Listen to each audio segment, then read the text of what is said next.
Yo, what's up mga ka-runners? So today is the day. So time check, 2:38 in the morning. So punta man tayo Hacienda para sa starting line. So 3 AM yung gathering time. So sana makarating tayo. Let's go. Run safe guys. Peace. Yo, what's up? So dito na tayo. Black sa atin. Ayan o, daming runners.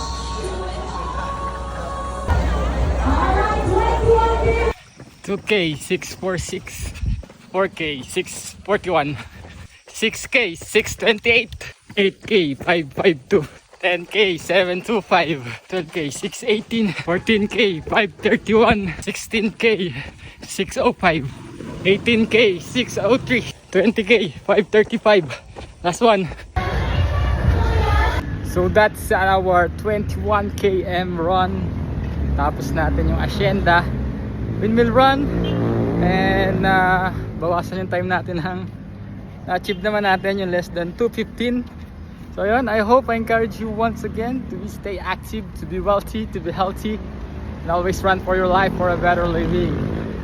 So run safe palagi guys. Peace. 21K finisher.